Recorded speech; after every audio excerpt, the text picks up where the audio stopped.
Graça e a paz de Cristo seja com o seu coração. Vamos orar ao Senhor mais uma vez, pedindo a iluminação dele para o texto que nós vamos ler e no qual nós meditaremos agora. Vamos orar. Senhor Pai amado, somos gratos ao Senhor pela tua palavra ter sido preservada e trazida até nós, passando pelos séculos, pelos tempos, ela chega a nós e hoje nós temos diante de nossos olhos a tua palavra, a qual nós precisamos entender, na qual nós precisamos crer e pela qual devemos viver. Pai, guia o nosso coração, cativa a nossa atenção nesse instante, tira, Deus, toda a distração que possa haver agora, desviando a nossa atenção, tira isso de nós, dê-nos um coração atento ao que a tua palavra tem a dizer. Assim nós te pedimos e oramos em nome de Jesus. Amém. Eclesiastes capítulo 11, hoje veremos os versículos 3 e 4. Eclesiastes 11, versículo 3 e 4. Nos versículos, como é já do seu conhecimento, nos versículos 1 a 6 do capítulo 11, o tema ou o título que nós estamos abordando é Viver pela fé requer trabalho árduo. Viver pela fé requer trabalho árduo. Semana passada nós vimos uma ordem. Nós temos aqui no versículo 1 e 2 uma ordem. E nós vimos semana passada. E eu lerei novamente esses versículos para que nós contextualizemos o texto que nós vamos meditar. Diz assim: lança o teu pão sobre as águas, porque depois de muitos dias o acharás. Reparte com 7 e ainda com 8, porque não sabes que mal sobrevirá à terra. Nós vimos que essa ordem de Deus para nós, tanto pode apontar para um ato de generosidade da nossa parte, em abrir mão dos nossos recursos e investir esses nossos recursos de forma generosa, para que outras pessoas sejam abençoadas, porque em um determinado momento da nossa vida alguém fará isso e nós seremos abençoados. Também vimos que isso também aponta para uma confiança esperançosa, porque toda vez que você lança os seus recursos, você não os tem mais, até que eles voltem para você com rendimentos. Mas enquanto você dispõe deles, enquanto você lança o seu pão sobre as águas, você não tem mais domínio sobre ele. Você não pode mais contar com aquele pão ou com aquele recurso, porque ele voltará para você depois, mas naquele momento você não tem mais. Bem, também vimos que esses dois versículos, os primeiros, eles falam sobre o investimento sábio. Você deve investir. E em tempos de carestia, em tempos de aperto, a tendência nossa é reter, ao invés de repartir. Mas aqui o texto fala, reparte com 7 e ainda com 8. Ou seja, invista, mas com sabedoria. E aí então você vai colher os frutos disso. Bem, essa foi a ordem que nós vimos no versículo 1 e 2. Hoje nós veremos então uma advertência. Versículo 3 e 4 ele nos traz uma advertência. E nessa advertência nós lemos: estando as nuvens cheias, derramam o aguaceiro sobre a terra. Caindo a árvore para o sul ou para o norte, no lugar em que cair, aí ficará. Agora nós temos a advertência. Quem somente observa o vento nunca semeará. E o que olha para as nuvens nunca cegará. Bem, vamos entender esses dois versículos. Então no versículo 3, Salomão ele está falando sobre as circunstâncias da vida e exemplifica com algumas figuras de linguagem. Por exemplo, as nuvens carregadas de água, das quais vem um aguaceiro logo em seguida. Outra figura que ele usa é a árvore que cai com esse aguaceiro, que cai com esse temporal. E do jeito que ela caiu, ela ficou. Se você for numa floresta, se for na cidade, não, né? Se for uma tempestade na cidade, uma árvore caiu, interditou a rua, logo vem ali a prefeitura e retira aquela árvore dali. Ela não vai ficar ali, senão vai atrapalhar. Mas lá no meio do mato, Onde caiu a chuva, a árvore caiu com o peso da chuva, ela vai ficar ali. Ninguém vai mexer com ela. E onde ela cair, ela vai ficar.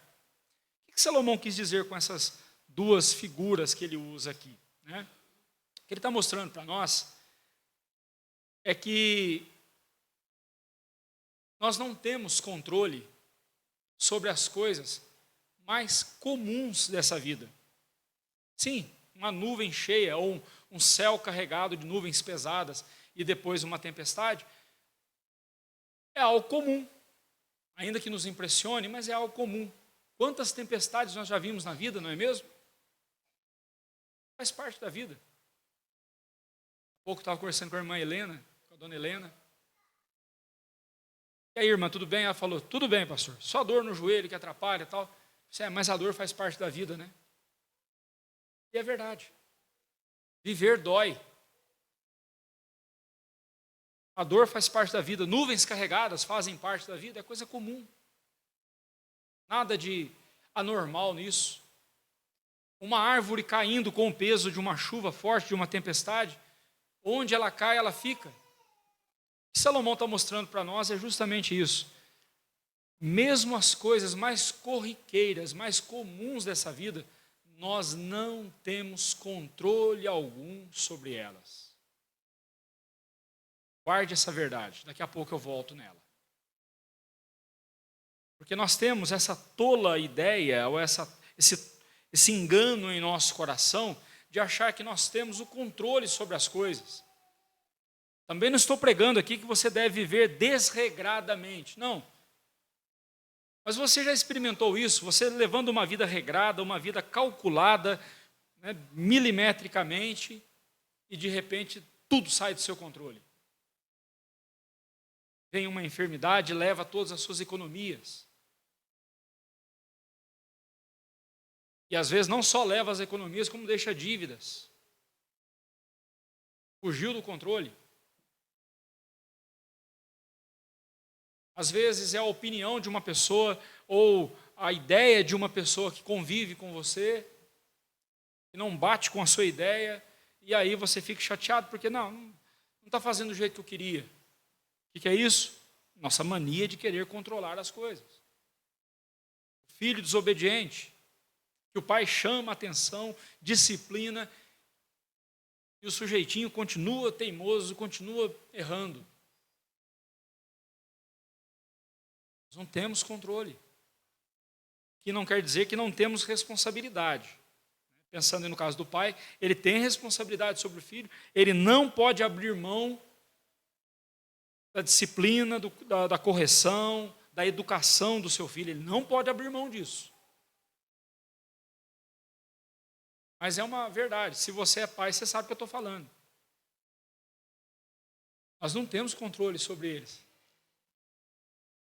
Nós não temos controle sobre os nossos filhos.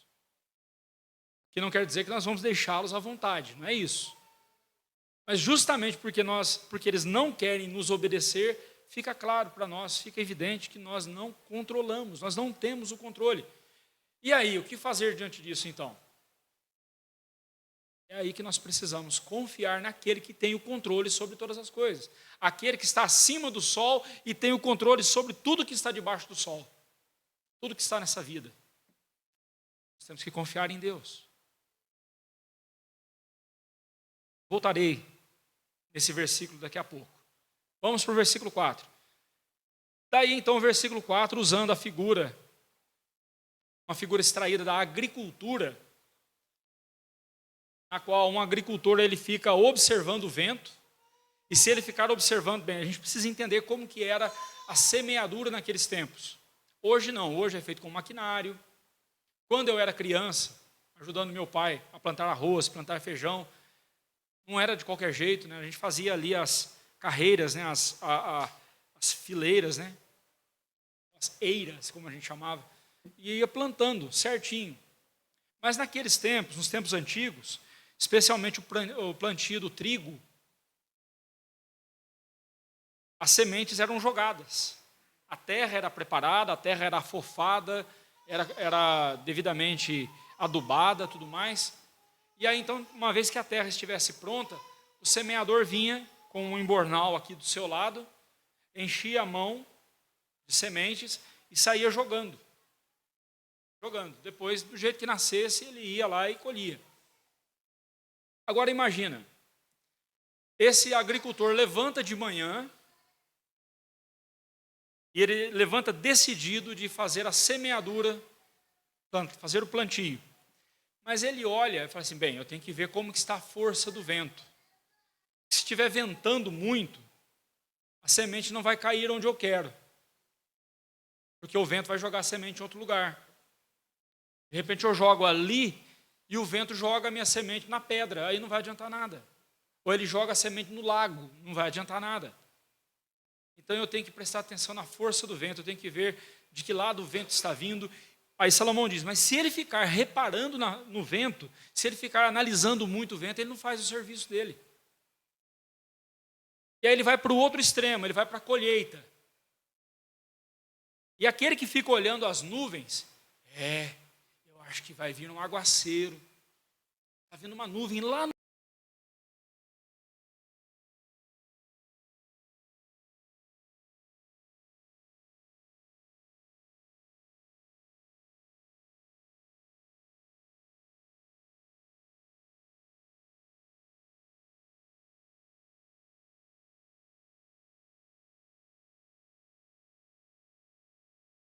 Vai vir uma chuva. E essa chuva vai destruir toda a colheita dele. E aí não vai colher nada mesmo. Vai perder tudo. Enquanto eu estava meditando nesse texto, eu me lembrei das várias ocasiões quando eu era criança e ajudava meu pai na lavoura, lá na roça. Tinha duas culturas que a gente fazia no ano, era do arroz e do feijão. O pai plantava o arroz e o feijão para a despesa da família. Me dava uma tristeza quando pensava que era a colheita do arroz. Quem já colheu arroz sabe o que eu estou falando. Na pontinha do arroz tem um ferrãozinho, uma ferpinha. E a gente carregava aqueles feixes de arroz nas costas. Cortava, né, ali na lavoura. Alguém ficava lá cortando com um gancho. Né, vinha, cortava o arroz.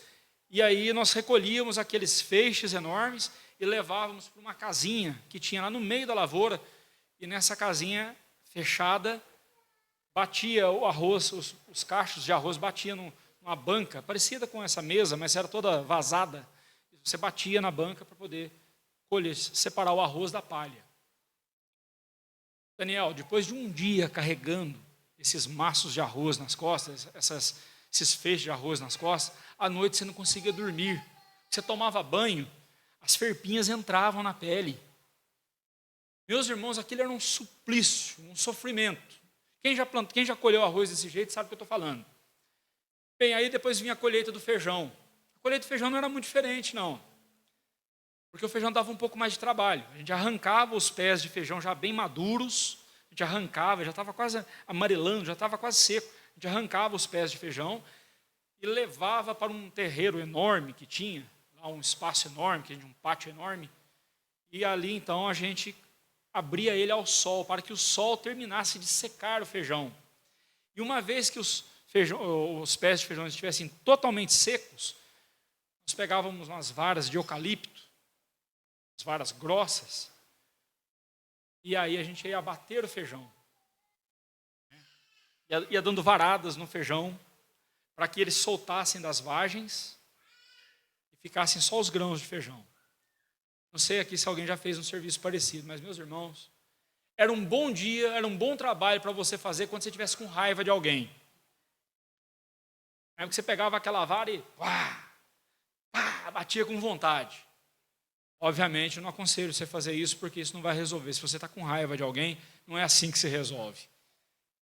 Não é jogando coisas, não é batendo em objetos, vá conversar com a pessoa, vai cumprir ali os passos de Mateus 18 com a pessoa. É assim que um crente resolve. Tá? Não estou falando para você fazer isso, não. Aqui eu fiz apenas uma brincadeira só para descontrair um pouco. Mas vamos voltar para cá. Era assim. Mas só que eu lembro que quando a gente recolhia todo o feijão ali no pátio, a gente tinha que ter uma lona bem grande preparada. Por quê? Porque se de repente o céu fechasse e viesse uma chuva, a gente tinha que proteger o feijão. Não dava tempo de recolher. Lá no celeiro, tinha que... Celeiro é coisa de gente chique, né? Lá em Minas a gente fala paió, não é nem palhoça, é paió. Né? O mineiro não fala palhoça, fala paió. Paiol é paió, lá em Minas, né? A gente colocava no paió, né, o feijão. Não dava tempo.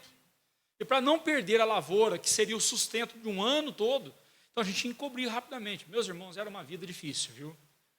Essa conversinha de que, que saudade eu tenho da roça. Não, não tem não, irmãos. Tem não. É muito mais fácil ir no mercado, comprar um feijão já prontinho, no saquinho, bonitinho. É muito mais fácil, eu não tenho saudade não. É muito difícil, uma vida muito dura. Por isso que a gente tem que valorizar o pessoal do agronegócio, porque esse pessoal aí sofre, não é pouco não. Tá? Bem, voltando para cá, voltando para o texto. O que Salomão quer nos mostrar com esses 2 versículos? Qual que é a advertência que ele tem para nós aqui? A advertência para todos nós aqui é não interrompermos ou deixarmos de fazer a obra do Senhor que Ele nos confiou, porque nós estamos esperando aquela ocasião melhor, aquela ocasião especial para fazer. Você já ouviu aquele ditado que o inimigo do bom não é o ruim? Muitas vezes o inimigo do bom é o ótimo. Você já ouviu essa expressão?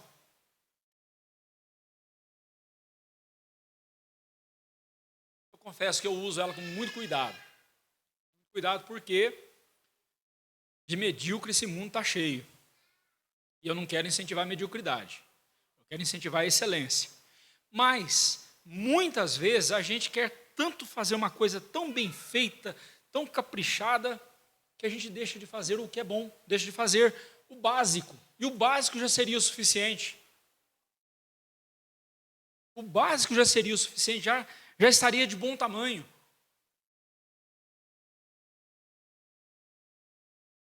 A esposa pede para o marido, por favor, arrume aquela parte da casa que está precisando de um conserto, precisando de um reparo. E ele fala, não, eu só vou mexer ali quando eu puder derrubar tudo aquilo ali, fazer de novo, fazer algo melhor, assim, assim, assado. E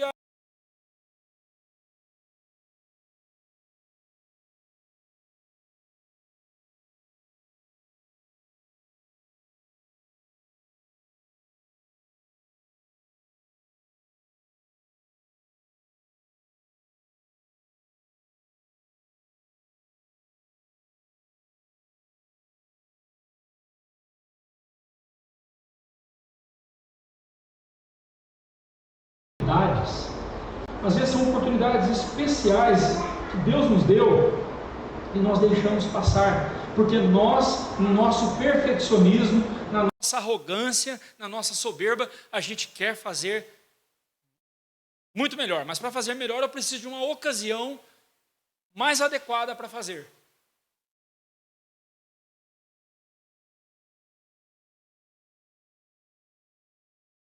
Cadê o Marcos? Marcos da Vitória. Aí. Marcos, às vezes tem que descer o avião com um tempo ruim, não é? O tempo não está adequado, mas você tem que descer o avião. Você tem que pousar o avião. Aí a torre de comando fala para ele, piloto Marcos, não sei se é assim que fala, né? Tem uns códigos deles lá. Você pode descer agora. Ele falou assim, não vou descer não. Vou esperar o tempo ficar bom, ficar limpinho. Marcos, você tem que descer esse avião agora, o combustível está acabando. Não tem perigo não, vai dar, eu preciso esperar o momento certo. Eu quero a ocasião perfeita para descer o avião. Eu quero a pista sequinha. Já sabe o que vai acontecer, né? Aí vão chamar o Whistler no dia seguinte para poder fazer o exame no avião, lá porque o avião caiu. Né? aí assim vai. Bem, às vezes a gente fica esperando a melhor ocasião e ela já passou. E a gente não faz. Por quê? Perfeccionismo, guarde essa palavra. Veja que Salomão aqui, ele não disse que observar as condições, né, vamos pegar aqui o caso do homem, quem somente observa o vento nunca semeará. Ele não disse que quem observa o vento não semeará. Ele não falou isso. Observe que tem uma palavrinha aí, um advérbio de modo, que faz toda a diferença. Ele diz quem somente observa o tempo. Ou seja, ele só faz isso. Ele não faz o que deve, ele fica só olhando a circunstância, olhando, esperando a melhor ocasião. Ele não faz mais nada. E ele não faz nada mesmo. E vai perder as oportunidades. Vai perder as oportunidades que virão para ele. Salomão não fala que você não deve observar a circunstância. Ele fala que você não deve somente fazer isso. É isso que ele está dizendo. Você pode observar as situações ao seu redor. Não. Minha esposa pediu para fazer o reparo lá na casa, eu vou fazer. Deixa eu ver o que eu vou precisar. Aí ela, você observa, vê e tal. Ok. Vê lá o seu saldo bancário para ver se tem condições de fazer o pagamento. Ok, tem. Ok, beleza. O problema é você só ficar fazendo isso, só ficar observando e não fazer nada. Esse é o problema. Na língua grega, existem 3 palavras que são traduzidas por tempo, ou nos dão a ideia de tempo. A primeira palavra é a palavra cronos. Nós estamos mais acostumados com a palavra cronos. Né? Cronômetro, cronológico, é o tempo marcado, é o tempo corrido, marcado. É o tempo contado. Daí vem a palavra cronos, cronológico, a palavra cronômetro, né? Marcação do tempo. Há uma outra palavra que é traduzida por tempo, é a palavra aion. E essa palavra aion, quando ela aparece, especialmente no texto, na Bíblia, a palavra aion significa eras, e às vezes eternidade. Mas há uma terceira palavra, kairos. Kairos significa oportunidade, o tempo, uma ocasião específica, uma oportunidade que você não pode deixar escapar. Tanto que o kairos, na mitologia grega, é a figura de um homem que tem um topete, um chumaço de cabelo assim na frente, na testa. E ele era muito rápido, muito veloz. E o jeito de você pegar o kairos é pegando ele de frente. Quando ele passasse, você tinha que segurar no chumaço de cabelo dele aqui e segurá-lo. Aí você pegava o kairos. Mitologia isso, tá, irmãos? Não é verdade, isso é mitologia. Qual que era o ensinamento que ele...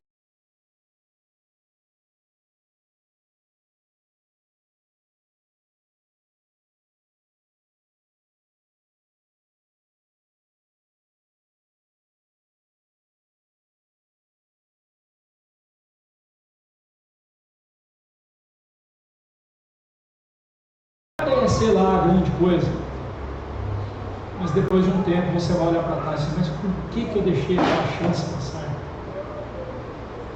Aconteceu isso com você, não aconteceu? Ah, quando eu vi a Janaína, essa não me escapa não. Deixei ela me escapar. Não, de jeito nenhum. São oportunidades que Deus nos dá nessa vida e a gente não pode perdê-las. Sabe por quê? Não é só porque depois a gente vai ficar chupando o dedo, vai ficar ali com cara de cachorro que caiu da mudança. Não. É porque nós estamos utilizando mal ou não usamos corretamente ou desprezamos algo que Deus nos mandou. E nós vamos prestar contas para Ele. Bem, eu não vou falar muito sobre essa questão de prestar contas, porque nós vamos voltar nesse ponto lá no final do livro de Eclesiastes. Daqui a alguns meses a gente chega lá e nós vamos falar fartamente sobre a questão do tribunal de Deus, o dia da prestação de contas. Aliás, nós vamos começar já daqui a alguns domingos, quando partirmos do versículo 7 em diante, nós vamos já começar a tratar desse assunto. Irmão, minha irmã, o tempo está passando, Cronos. Você já olhou no relógio algumas vezes para ver se o pastor Olivar vai terminar antes do meio-dia hoje. Né? Tem alguém marcando aí no relógio. Acho que ele vai terminar antes do meio-dia hoje. Vamos ver se vai dar. Já está na aplicação do versículo. Vai acabar logo. Né? Você está cronometrando, você está marcando o tempo. né? O tempo está passando. E todos nós estamos indo rumo à eternidade. Toda vez que eu quero que uma coisa passe rápido, eu devo me lembrar o seguinte: se o tempo passar rápido, né, minha vida vai junto. Minha vida vai junto. Não vejo a hora dessa fase difícil da minha vida acabar, passar logo, não aguento mais isso. O seu tempo, sua vida está indo junto, você está ficando mais velho, está indo embora. Né?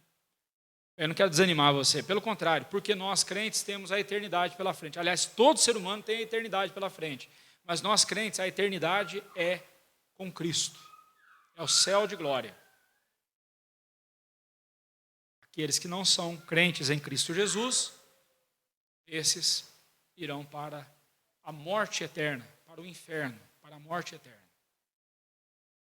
Vida eterna, céu. Morte eterna, inferno. Não que lá no inferno eles vão morrer, não, morte ali no sentido de separação, estarão totalmente separados da graça de Deus. Nesta vida ainda tem o kairós, nessa vida ainda tem a oportunidade da pessoa ser alcançada pela graça de Deus e abraçar a fé em Cristo Jesus. Após a morte não tem mais essa chance. O kairós passou. O kairós passou. Muitas vezes, em nossa busca pelo ideal, nós comprometemos o real. Ou como eu disse agora há pouco, o inimigo do bom muitas vezes não é o ruim, o mal. O inimigo do bom muitas vezes é o ótimo. E por tanto querermos o ótimo, nós não fazemos nem o bom. E fica tudo ruim.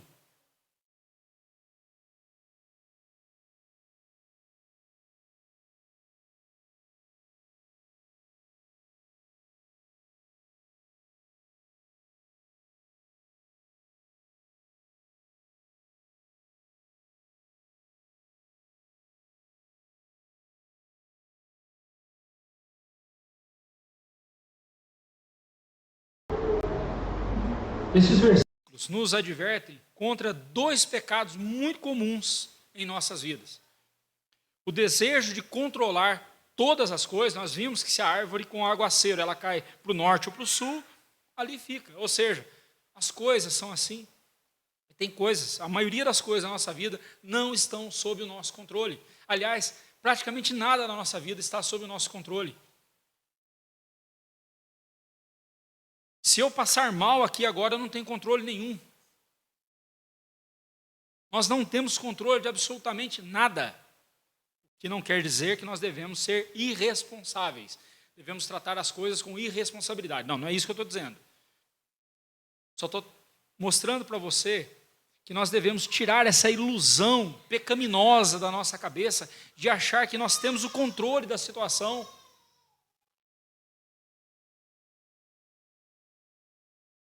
Não é bronca não, tá? Por favor.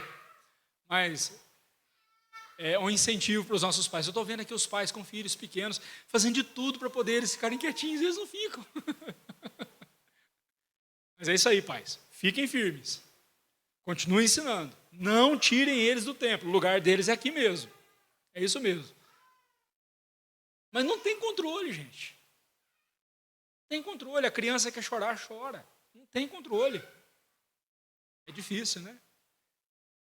Mas a gente acha que a gente tem o controle das coisas. Cuidado. Esse desejo de querer controlar as coisas é um pecado tão sórdido e tão sutil, porque ele usurpa de Deus essa prerrogativa, porque só Deus tem o controle sobre tudo. E quando as coisas saem do meu controle, é Deus me mostrando que não sou eu que escrevo o roteiro da minha vida. O roteiro da minha vida, quem escreve é Deus, já está escrito. O roteiro é dele, não é meu. Todos os meus dias foram escritos e terminados, e escritos no livro de Deus, quando nenhum deles ainda havia. Obviamente, isso não me faz ser um irresponsável, um displicente com as coisas de Deus. Obviamente, não. Isso me faz descansar e saber que se alguma coisa saiu do meu controle aqui ou ali, não saiu do controle de Deus. Eu posso descansar no Deus que é fiel às suas promessas. Tu és fiel, Senhor. Cantamos isso agora há pouco. Ou como nós estamos ensinando a igreja, aquele cântico, Deus nada faz sem um plano ou razão. Tudo que Deus faz tem um objetivo.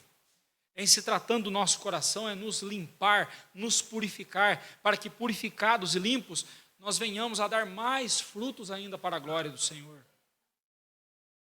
Agora, essa limpeza não é fácil. Essa limpeza é uma poda na qual galhos são arrancados da nossa vida, partes da nossa vida são retiradas, e isso dói. Mas é Deus trabalhando. Outro pecado que nós devemos tomar cuidado quando olhamos para esses dois versículos é o perfeccionismo. Porque o perfeccionismo, longe de ser algo que agrada a Deus, o perfeccionismo é a expressão da soberba de um coração dizendo: olha como eu sou bom, olha como eu sou perfeito, eu não aceito nada menos do que a perfeição. Não a perfeição de Cristo, a perfeição minha. Eu quero a perfeição de Jesus. Eu quero ser perfeito como Jesus. E Ele está aperfeiçoando o meu coração em santidade, até que um dia eu possa me encontrar com Ele e viver com Ele por toda a eternidade na glória. Mas é a perfeição dele, não é a minha perfeição, porque a minha perfeição nem pode ser chamada de perfeição. Ela é tão imperfeita, ela tem tantas imperfeições, que nem dá para ser chamada de perfeição, mas sim a expressão de um coração arrogante que acha que é bom, que acha que ele é o tal, e que se Deus não me quiser, Deus está perdendo. Se Deus não me recolher na presença dele, está perdendo. Eu sou o cara. É o perfeccionismo.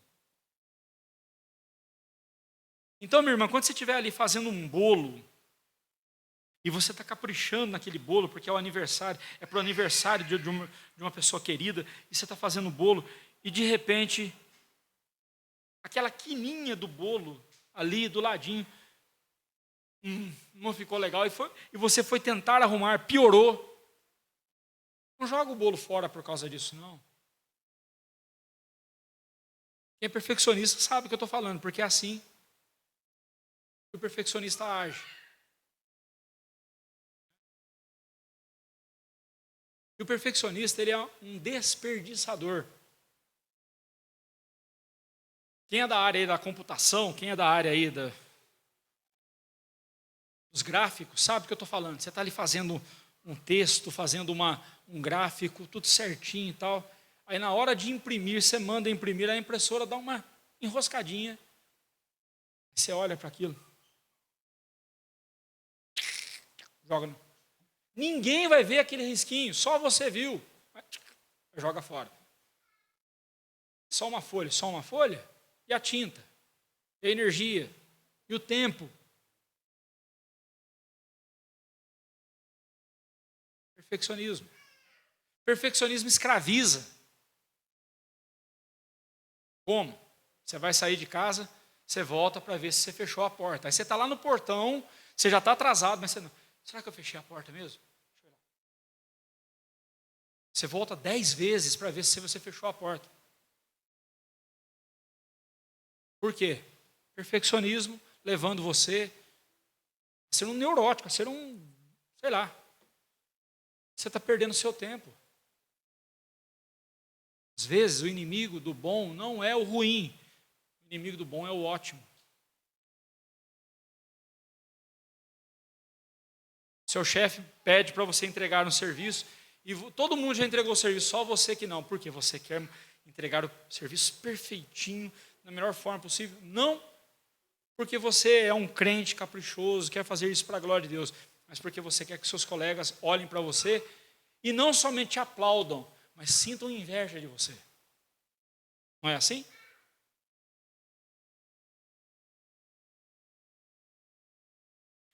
Perfeccionismo. Cuidado com esse maldito pecado. Sabe? Porque o principal prejuízo do perfeccionismo não é só a perda de tempo, a perda de recursos. O principal prejuízo do perfeccionismo é que ele desvia você de buscar a verdadeira perfeição em Cristo Jesus e depender somente da obra de Cristo na sua vida, para depender de algo que você faz, de algo que você quer apresentar para Deus, com a desculpa de eu estou dando para Deus o meu melhor. Que seu melhor? Deus, através do profeta Isaías, fere o nosso coração quando ele diz, porque as tuas justiças, justiça é aquilo que a gente tem orgulho de mostrar para as pessoas, né? Eu não saio mostrando para as pessoas os pecados que eu cometo. Ninguém gosta, ninguém faz isso. Não. Ó, hoje cometi esse pecado, olha só, até tirei uma foto para você ver, ninguém faz isso. Mas uma coisa bonita que a gente faz, a gente até dá aquele jeitinho, né, dizer assim, não, que bom, olha só, eu consegui fazer isso, Deus me abençoou, eu consegui fazer. A gente mostra para as pessoas, né? Mas Deus fala, as tuas justiças são trapos da imundícia. Sabe o que é trapo da imundícia? Já falei isso em outras ocasiões, vou falar de novo.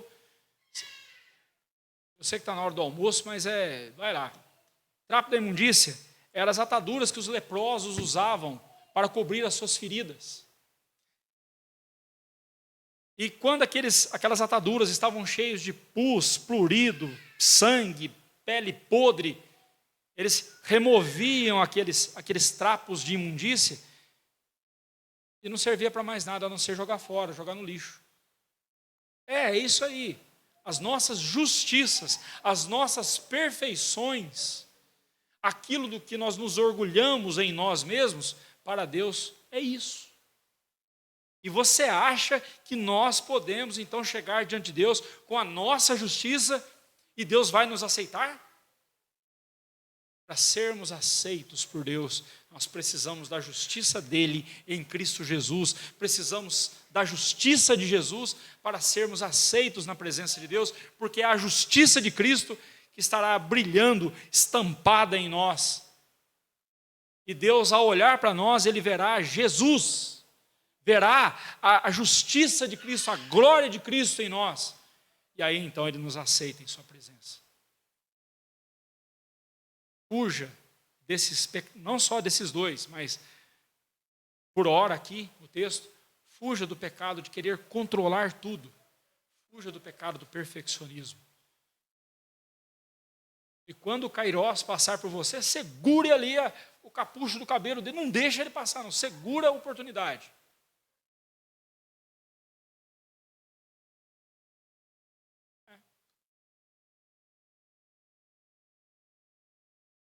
Quantas moças, quantos rapazes já estão madurões aí, não conseguiram um casamento, por quê? Porque ficou a vida inteira, não, eu quero a pessoa perfeita. Você já parou para você pensar em ser a pessoa perfeita para alguém? Você já passou na sua mente que você deve se preocupar em ser a pessoa certa para alguém? A gente quer a pessoa certa, né? E você deve querer mesmo. Se é servo de Deus, tem que casar com a serva de Deus. Se é serva de Deus, tem que casar com o servo de Deus. Tem que buscar um servo de Deus, alguém que tenha o mesmo pensamento, a mesma fé, o mesmo caminhar que você. Casar com ímpio é pecado. Mas fica aí esperando. O tempo está passando.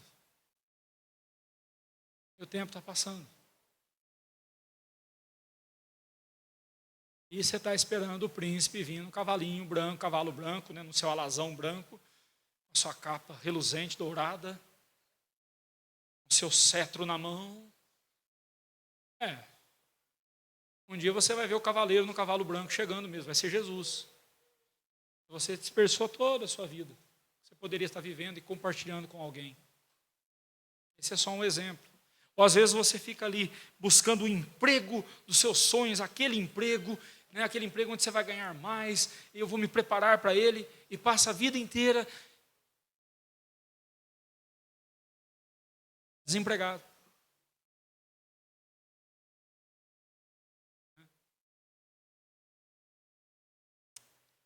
Poderia dar muitos outros exemplos, mas aqui eu só quero chamar a sua atenção para isso. o dia que eu tiver um bom salário, aí eu serei dizimista. Meu irmão, ao dia que eu tiver um bom salário, eu vou dar poupudas ofertas para a obra do Senhor. Não, irmão. Pensa um pouquinho comigo, naquele menino que levou, ou que pegaram dele e levou 5 pães e 2 peixinhos para Jesus. O que o Senhor Jesus fez com 5 pães e os 2 peixinhos dele? Alimentou mais de 5.000 pessoas. Só os homens, sem contar as crianças, diz o texto. Mais de 5.000 pessoas foram alimentadas com 5 pães e 2 peixinhos. Mas já imaginou se o menino dissesse assim, eu tenho aqui 5 pães e 2 peixinhos, mas eu vou fazer o seguinte, deixa eu ficar rico primeiro. Quando eu ficar bem rico, aí eu vou comprar comida para todo mundo. Vou mostrar a minha generosidade. Vou comprar comida para todo mundo. Suponhamos que esse menino conseguisse ficar rico, mas ia levar um bom tempo, né? Muitas daquelas pessoas já teriam morrido. Se não todas. E podia ser que, passado o tempo, aquele menino não ficasse rico. Estou com 50 anos, não estou rico ainda, não vou ter condição de comprar o pão e nem o peixe para esse povo. Mas o que a Bíblia diz? O que aconteceu? Jesus tomou os 5 pães e os 2 peixes, fez o milagre da multiplicação. Sabe por quê, meus irmãos? Porque no final das contas, não se trata de nós, não se trata de você, não se trata de mim, mas sim não se trata do que nós podemos fazer para Deus, mas sim do que Deus faz por nós através de Jesus. É disso que se trata. Igreja é isso. Caminhar pela fé, que é o que nós estamos vendo, caminhar pela fé requer trabalho árduo, mas não se trata de nós. Se trata não do que nós fazemos para Deus, mas sim do que Deus está fazendo por nós. Por isso que não podemos desperdiçar as oportunidades. Por isso que não podemos nos vangloriar de vitórias que temos, porque tudo é obra de Deus, tudo é para a glória dEle. No final das contas, não é o que a gente faz, é o que Deus fez, faz e fará por nós. Se trata de Deus, não de nós. Que Deus assim nos abençoe.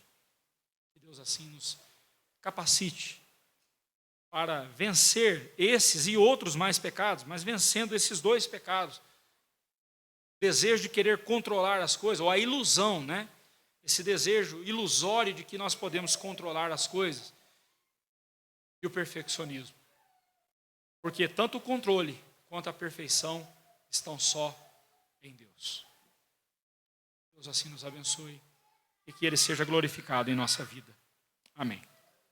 Encerrando o nosso